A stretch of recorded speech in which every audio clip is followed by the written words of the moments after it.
अस्सलामुअलैकुम स्टूडेंट्स, क्या हाल है? सेकंड ईयर ठीक ठाक? स्टूडेंट, आज हम इम्पोर्टेंट एमसीक्यूज जो कि एग्जामिनेशन के पॉइंट ऑफ व्यू से डिस्कस कर रहे थे, जिसमें हमने पोइट्री को दो हिस्सों में डिवाइड करा हुआ था। पहले पार्ट में, पार्ट नंबर 1 में, मैंने 5 पोम्स के एमसीक्यूज आपके साथ डिस्कस किए। अब रिमेनिंग 5 पोम के एमसीक्यूज मैं लेकर आया हूँ पार्ट 2 में, तो इसको स्टार्ट करते हैं। इन एमसीक्यूज को पढ़ने के बाद आपकी ना सिर्फ एमसीक्यूज की एक अच्छी खासी प्रिपरेशन होगी और आपका सारा रिवीजन भी हो जाएगा। सही है, जो इंतहाई इंपॉर्टेंट है। और चैप्टर में जब मैं आऊँगा उस वक्त तो ये आपके बहुत इंपॉर्टेंट हो जाएगा। स्पेशली वो चीज़ आपके लिए सीन कॉम्प्रीहेंशन सेक्शन सी में भी बहुत हेल्प आउट करने वाला है। तो बिना टाइम वेस्ट किए शुरू करते हैं। आज की पहली पोएम है music when soft voices die. Music when soft voices die हमारी पोएम है। इसके एमसीक्यू स्टार्ट करते हैं। So the poem Music When Soft Voices Die was composed by Percy by Shelley. Percy by Shelley. इसके poet हैं।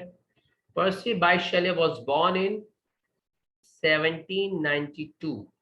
1792. Percy by Shelley was died in the year 1822. 1792 की birth है, 1822 की डेथ है। इस लिहाज से इनकी एज है 30 साल। तो ये एमसीक्यूज भी आ सकता है कि उम्र इनकी कितनी थी, 30 साल at the time of death. Percy was expelled from University College Oxford in 1811। 1811 में उनको यूनिवर्सिटी से एक्सपेल कर दिया गया था। क्यों एक्सपेल कर दिया गया था, ये अगला एमसीक्यूज है।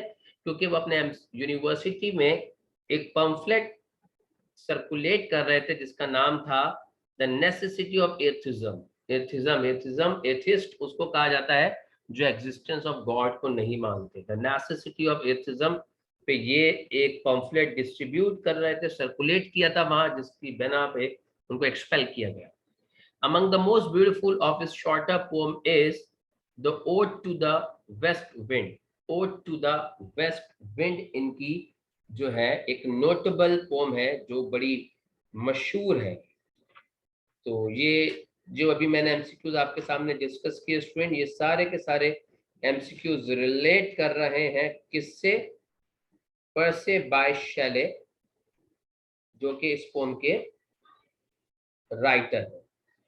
ओके, आगे चलते हैं इनके एमसीक्यूज के ऊपर। अच्छा, among the most beautiful, ये तो मैंने डिस्कस कर लिया। according to the poet music is soft voices. Music when soft voices die, सही है ना? Music is just like a soft voices. Music when soft voices die, dash vibrates in the memory. Music vibrates in the memory. When sweet violets sicken, dash live within the sense. Odor, खुशबू। Dash are heap for the beloved's bed. Rose leave are the heap, ढेर लगाए जाते for the beloved's bed. ये poet poem की line है। And so that thought when thou art gone, love itself shall slumber on. Slumber on, slumber on का मतलब है सोना। ये पोम की लाइन है। Each stanza in the poem Music When Soft Voices Die contain 4 lines. Her pome के अंदर जितनी लाइंस हैं वो कितनी है? 4। पेज नंबर 61 पे ये पोम है music when soft voices die. Okay, how many stanza in the poem music when soft voices die?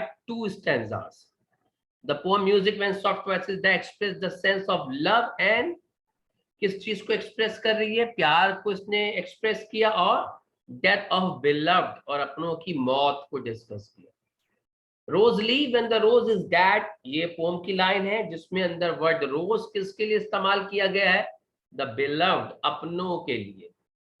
According to Percy, which one is beloved depart his love, sorry, when once beloved depart, जब किसी का प्यारा चला जाता है, अलहदा हो जाता है, हिज लव, तो उसका प्यार, रिमेन अलाइव इन मेमोरीज, प्यार उसका यादों में जिंदा रहता है। इस पोम के अंदर concept he basically separation of beloved one का था और ट्रू लव का था। कुछ पोम, इस कुछ लाइंस इसके अंदर एमसीक्यूज जो हैं वो पोम की लाइन से रिलेटेड हैं, जैसे कि आप देख सकते हैं पोम एमसीक्यू नंबर 7 से लेकर ये 11 तक और इवन दो के, हाँ 11 तक ये सारे पोम की लाइंस हैं। अगली पोम पे आते हैं, lines from Endymion. Endymion poem को कंपोज करने वाले पोइट का नाम जॉन कीज। पहला MCQ, John Keats was born in 1795। Percy Bysshe Shelley 1792 में पैदा हुए, ये 1795 में, 3 साल बाद।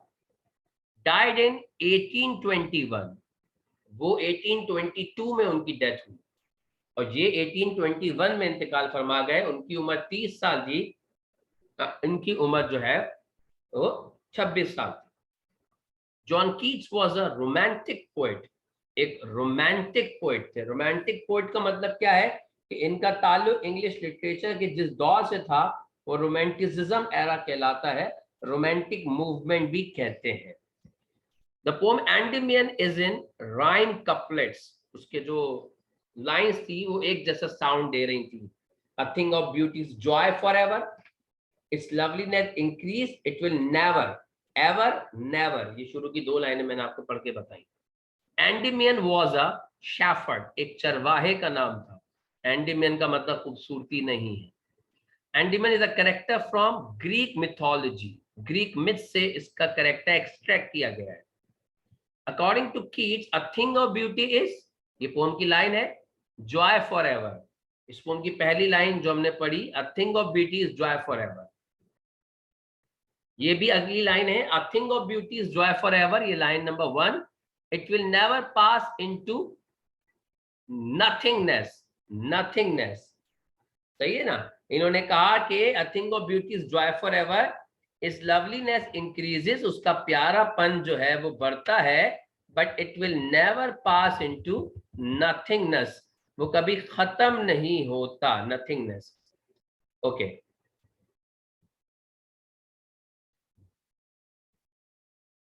अ thing of beauty provides a bower quiet for us, ये भी पोम की लाइन है।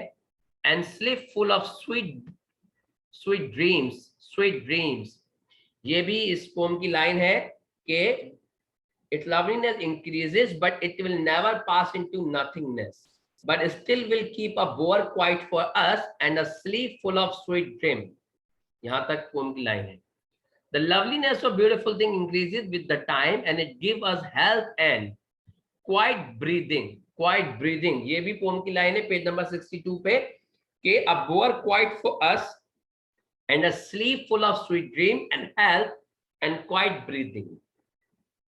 Therefore, on every morrow are we wrapping a flowery band to bind us to the earth। ये भी पोम की लाइन है। Therefore, on every morrow are we wrapping a flowery band to bind us to the earth। मोरो का मतलब क्या है, new day, नया दिन। Some shape of dash moves away the pall from our dark spirit, ये भी पोम की लाइन है। Some shape of beauty, some shape of beauty, trees old and young sprouting a shady boom, ये भी poem की line है, sprouting a shady boom। With the green world they live in and clear rills, rills कहते हैं नदी को, ये भी पोम की लाइन है। Dash is a kind of rose which often growing wild with fragrant with blossom, white blossom। ये किस फ्लावर्स के बारे में बात की जा रही है, ये बात की जा रही है मस्क रोज के बारे में। आगे सही है ना, ये मस्क रोज के बारे में बात की जा रही है। There is a grandeur and a beauty of the doom which we have imagined for the mighty dead, we have imagined for the mighty dead। मैं पोम की लाइन आपको पढ़ के बता देता हूं, वो क्या था। In such too is the grandeur of the doom, doom कहते हैं फाइनल फेट को, we have imagined for the mighty dead। और अगली लाइन है, all lovely tale that we have heard or read। तो ये देख लें, अगला एमसीक्यू इसी से रिलेटेड है कि this provide as an inspiration of beauty, ये हमें एक इंस्पिरेशन ऑफ ब्यूटी देती है जो हम सुनते हैं और पढ़ते हैं, कहां से, लवली टेल, प्यारी कहानियों से। The actual sense of beauty obtained from natural objects, grandeur of the doom, or from lovely tale provide us an endless fountain of immortal drink, immortal drink। ये कैसा एमसीक्यूज है, इस पोम की जो दो लाइनें आखिरी की वो यही है, एन एंडलेस फाउंटेन, कभी ना खत्म होने वाला चश्मा, ऑफ इमॉर्टल ड्रिंक, जो जिसमें से बहने वाला मशरूब भी कभी खत्म होने वाला नहीं है, पोरिंग अनटू अस, हम पे उंडेला जा रहा है, बरसाया जा रहा है, फ्रॉम द हेवंस ब्रिंक, जन्नत के किनारों से। तो ये जो ब्यूटी का सेंस हमें मिलता है नेचुरल ऑब्जेक्ट से, जैसे इस पोम के अंदर इन्होंने ब्यूटी के सेंस को मुख्तलिफ चीजों से हमें समझाया। पहले उन्होंने नेचुरल ऑब्जेक्ट से समझाया कि वहां से हमें ब्यूटी मिलती है, आखिरी तकदीर से हमें ब्यूटी मिलती है, प्यारी प्यारी कहानियों से हमें इंस्पिरेशन मिलती है। सही है, तो वो तमाम चीजें हमारे लिए जो सोर्स ऑफ इंस्पिरेशन होती हैं वो कभी ना खत्म होने वाला चश्मे की तरह हम पे बरसाई जा रही होती हैं जन्नत के किनारों से। आप देख सकते हैं इसका अगला एमसीक्यूज यही, according to the poet John Keats, सही है, pouring unto us, pouring into our thirsty soul from the, ये थर्स्टी सोल हमें कहा जा रहा है from the heavens, heavens brink, पूरा वड़ी है। अच्छा, ये पोम की एक लाइन है, आई थिंक ये पोम की लाइन नंबर 8 है कि spite of despondence of the inhuman dearth, ये जो डर्थ है इसे शॉर्टेज कहते हैं, scarcity, shortage.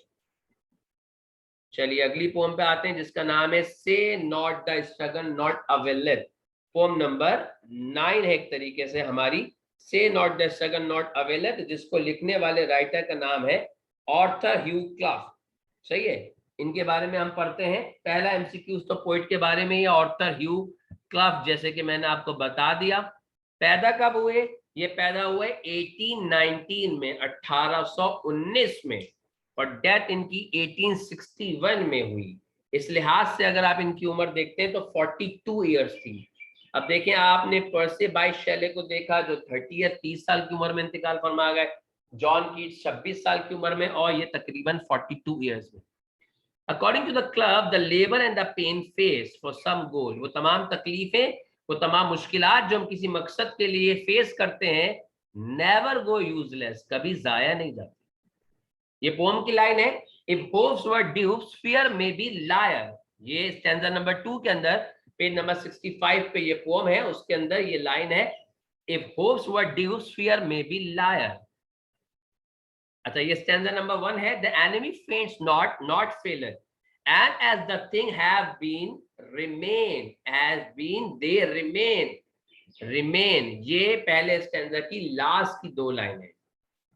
It may be in yon smoke concealed, your comrade chases even now the flyer। ये स्टैंजा नंबर 2 में है, इन्होंने कहा कि हो सकता है कि बारूद का धुआं, स्मोक, बारूद के धुएं के पीछे तुम्हारे साथी जिन्होंने मुकाबला करना था, हो सकता है अब वो वापस लौट के भाग रहे हो, flyer. So given an example of probable victory, the poet described an image of battlefield। इस स्टैंजा, इस पोम के अंदर 4 स्टैंजा है और 3 स्टैंजा में 3 एग्जाम्पल है, लास्ट के जो 3 स्टैंजा है। तो सेकंड स्टैंजा, इसमें पहली एग्जाम्पल जंग के मैदान की है।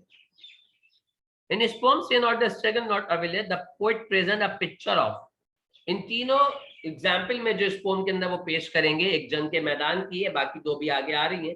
उसके अंदर कॉन्सेप्ट है सीजलेस स्ट्रगल का, कभी ना खत्म होने वाली मेहनत का, ऑप्टिमिज्म, पॉजिटिव अप्रोच का। Water travel through a long way silently and ultimate join mighty ocean. सही है ना, ये भी आपके जो है थर्ड स्टैंजा के अंदर लाइन थी, पेज नंबर 65 पे। वो लाइन क्या थी? वो लाइन ये थी कि far back so creek and inlets making come silent flooding in the main, main कहते हैं समंदर को। ये थर्ड स्टैंडर की लास्ट की 2 line. One may expect that sun will illuminate the world from eastern windows, चूंकि सूरज मशरिक में निकलता है, eastern window. The tide waves vainly breaking seem here no painful is to gain, ये पोम की लाइन है जिसमें वेनली ब्रेकिंग का मतलब है स्ट्राइकिंग यूजलेसली। मतलब इन्होंने टायर्ड वेव्स की मिसाल दी है कि वेव्स आके टकराती है, ऐसा लगता है जैसे उसने कुछ फायदा नहीं हुआ, उसकी कोई मेहनत सारी बेकार चली गई।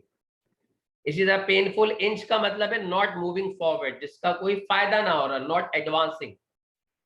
जो comrade ceases even now the flyer, जो फ्लायर का वर्ड है इसका मतलब है एब्सकॉन्डर, स्कॉन्डर कहा जाता है भाग जाने वालों को। The tide waves come silent flooding in the main, main का मतलब ही मैंने आपको बताया था mighty ocean, the great ocean. In order to prove that Caesar's struggle always blessed with a reward, the poet give an example of tide waves. वैसे तो उसने और भी एग्जाम्पल दिए. लास्ट स्टैंजा में इन्होंने picture of man watching the rising sun, क्योंकि 3 चीजों की एग्जाम्पल दी है, जंग के मैदान की, थकी हुई लहरों की और सूरज की. In order to prove that result of Caesar's struggle come out from the both expected and unexpected direction, the poet give an example of sun. क्योंकि मेहनत होती है मशरिक में, सूरज निकलता है मशरिक में, जो एक्सपेक्टेड डायरेक्शन है कि वहां उसका रिजल्ट आएगा, लेकिन अनएक्सपेक्टेड डायरेक्शन में भी उसका रिजल्ट मिलता है. in front है ये, in front the sun climbs slowly. How slowly? But westward look the land is bright. ये उसी से related है, expected और unexpected direction से related. The main idea which has been presented in the poem Say Not the Struggle Not Avail it, optimism, optimistic approach, positive approach. कितने example हैं? 3 example है, ये मैं बता ही चुका था आपको. चलिए अगली पोम पे आते हैं, lines from Ulysses. Ulysses poem को लिखने वाले राइटर का नाम है Alfred Lord Tennyson. Alfred Lord Tennyson was born in 1809, 1809. Death in 1892. Death काफी टाइम के बाद हुई. ये पोम ब्लैंक वर्स है. सही है. ये ब्लैंक वर्स क्या होता है ये मैं क्लास में बता चुका था. Ulysses was a hero of Greek mythology. Ulysses last battle was, आखिरी जंग क्या थी? ट्रोजन वॉर, जिसको 10 साल लड़ने के बाद वो अपने मुल्क इथाका पहुंचा था. Ulysses was addressing his mariners. Ulysses अपने मैरिनर्स, मल्लाहों से खिताब कर रहा था. Free heart free for head, you and I R old. खुले दिल से, खुले दिमाग से, तुम और मैं अब बूढ़े हो चुके हैं. Ulysses told his solar that old age had yet is honor and toil. Honor and toil. Ulysses inspired his sailor and said some work of noble note may yet be done. May yet be done. Page number 67 पे ये poem है. Ulysses provoked his mariner for a new voyage. एक नए सफर के लिए उसने provoke किया. Ulysses think that, Ulysses ये सोचता था, it is not too late to seek a newer world. एक नई दुनिया को तलाश करने में अभी ज्यादा वक्त नहीं गुजरा. यूलिसिस एक किंग ऑफ इथाका था और एक वॉरियर था. वो अपनी जिंदगी को डोमेस्टिक जिंदगी की तरह नहीं गुजारना चाहता था, इसलिए वो डिस्कवरी की तरफ जा रहा था और अपने मैरिनर्स को यही खिताब करके मोटिवेट कर रहा था.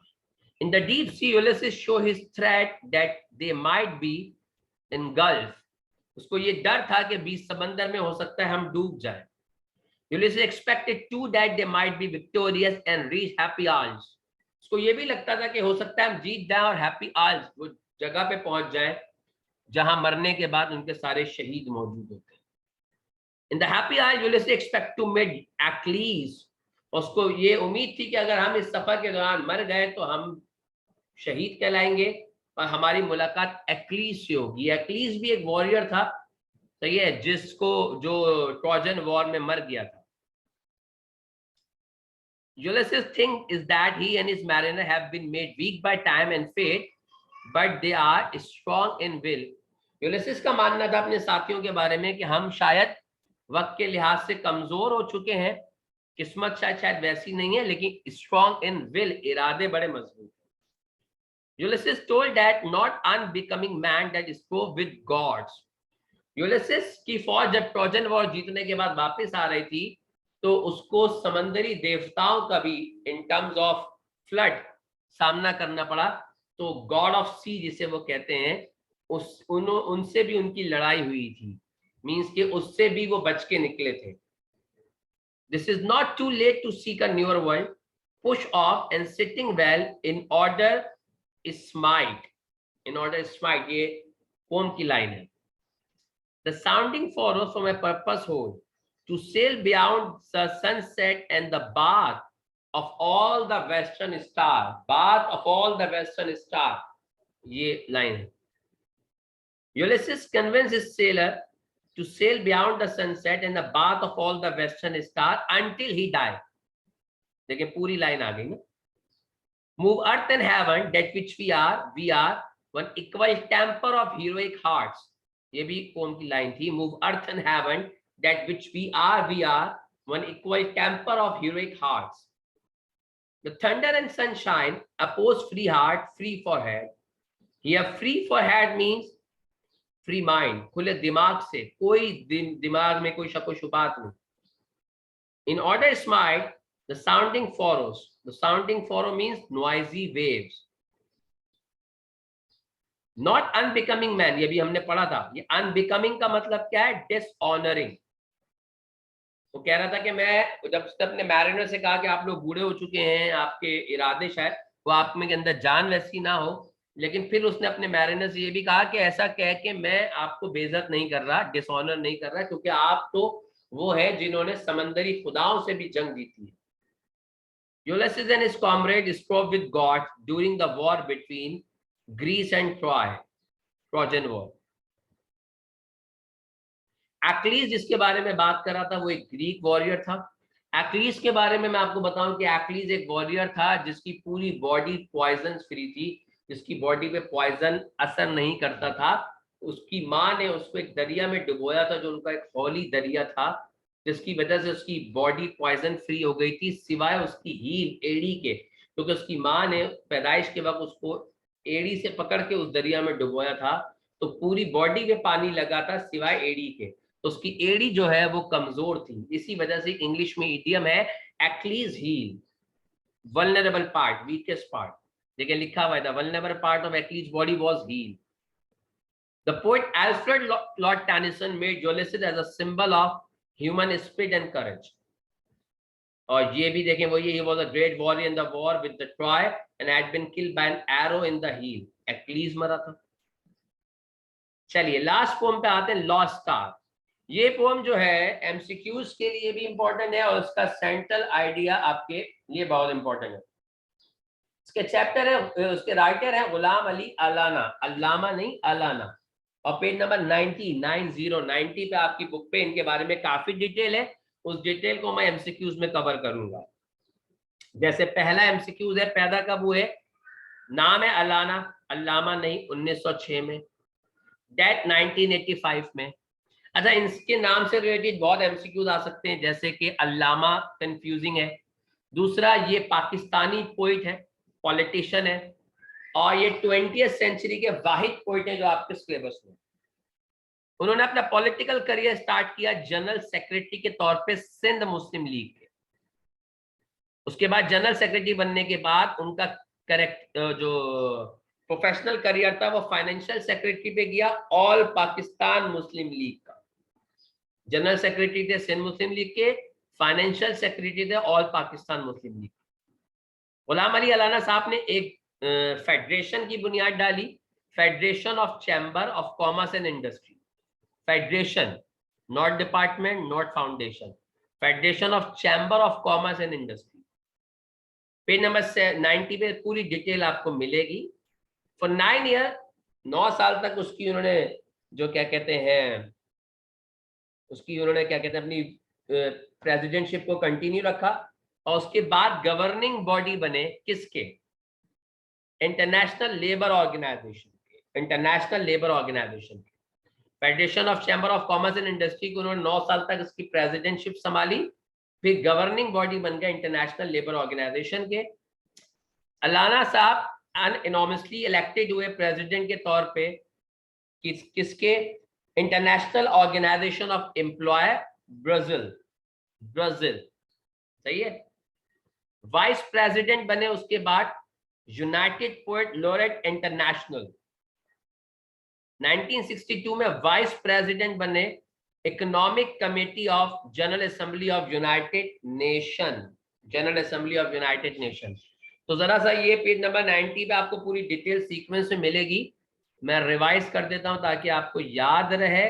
करियर का आगाज general secretary of Sindh Muslim League के तौर पे किया, फाइनेंशियल सेक्रेटरी बने उसके बाद ऑल पाकिस्तान मुस्लिम लीग के, Federation of Chamber of Commerce and Industry की बुनियाद डाली, उसके बाद गवर्निंग बॉडी संभाली इंटरनेशनल लेबर ऑर्गेनाइजेशन की, फिर प्रेसिडेंट इलेक्ट हुए International Organisation of Employer Brazil के, वाइस प्रेसिडेंट बने यूनाइटेड पोएट लॉरेट इंटरनेशनल के, उसके बाद 1962 में वाइस प्रेसिडेंट बने economic committee of general assembly of United nation के, और मेयर ऑफ कराची के तौर पे भी इन्होंने सर्व किया।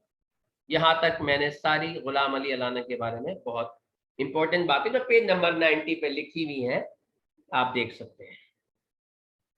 The word in the second line which means the quality or attribute of being infinite, poem के अंदर अगर आप देखें पेज नंबर आई थिंक 69 पे ये पोम है, और 70 पे नहीं 70 पे पोम है, और 71 पे कुछ वर्ड्स मीनिंग है जो इंतहाई इंपॉर्टेंट है। उसमें एक वर्ड है इनफाइनाइट्यूड। इनफाइनाइट्यूड क्वालिटी और एट्रीब्यूट ऑफ बीइंग इनफाइनाइट के लिए इस्तेमाल किया। इसी तरह थर्ड लाइन में ह्यूज के लिए इमेनिस्ट्री का वर्ड इस्तेमाल किया है। फिफ्थ लाइन में वायलेंट बीट ऑफ पल्सेशन के लिए थ्रॉप का इस्तेमाल किया है। 12th लाइन में डिसऑर्डर के लिए कायोटिक का वर्ड इस्तेमाल किया है। Ghulam Ali Allana in search of किसकी तलाश में थे? Primeval spark. 6th लाइन में पोजीशन ऑफ स्टार के लिए कॉन्स्टेलेशन का वर्ड इस्तेमाल किया है। ये पेज नंबर 71 पे वर्ड्स मीनिंग है, इसको जरूर देखिएगा। पेज नंबर 70 पे पोम है, पेज नंबर 71 पे वर्ड्स मीनिंग है। और 17 लाइन में the word for certainty, certain जो चीज जिससे आप इंकार नहीं कर सकते, इसके लिए क्या वर्ड इस्तेमाल किया? इररिफ्यूटेबल। सही ना, वो लाइन था ना, वो लाइन थी कि argue with the irrefutable. Student ये हमने डिस्कस करे MCQs, music when soft voices die, lines from Endymion, say not the second nought availed, Ulysses और लॉस्ट स्टार के। इससे पहले हम डिस्कस कर चुके हैं 5 पोम के। तो इंशाल्लाह इन तमाम एमसीक्यूज को सुनने के बाद आपका पोइट्री के एमसीक्यूज का सेक्शन बहुत अच्छा होगा इंशाल्लाह। और उसके बाद हम प्रोज की वीडियो लेकर आएंगे। प्रोज की वीडियो इंतहाई इंपॉर्टेंट होगी क्योंकि बच्चों को कुछ चैप्टर बहुत मुश्किल से समझ में आते हैं बिकॉज ऑफ इट। आप समझ सकते हैं कि वो इंतहाई मुश्किल भी है क्योंकि इन डेप्थ नॉलेज है। तो मैं उसके एमसीक्यूज जब डिस्कस करूंगा तो इंशाल्लाह उसका मैं एक समराइज ओवरव्यू भी दूंगा ताकि आपका सीन पैसेज में भी आपको काफी हेल्प हो। तो ये वीडियोस आपने देखनी है एंड तक, और इसको आपने लाइक करना है, कमेंट करना है, सब्सक्राइब करना है। मैं शुरू में ये सारी बातें नहीं बोलता जैसे कि बहुत सारे लोग बोलते हैं। मैं उन तमाम लोगों के लिए जो खुद देखेंगे, खुद से एहसास करेंगे, उनको पता लगेगा ये वीडियो उनके लिए कितनी बेनिफिशियल है। Thank you so much. अपने कमेंट्स से जरूर मुझे आगाह कीजिएगा कि आपको वीडियो कैसी लगी। लाइक भी कीजिएगा, सब्सक्राइब कीजिएगा, अपने दोस्तों के साथ शेयर कीजिएगा, और कमेंट सेक्शन में सजेस्ट भी कीजिएगा कि और क्या वीडियोस आपको चाहिए। Thank you so much student. Allah Hafiz.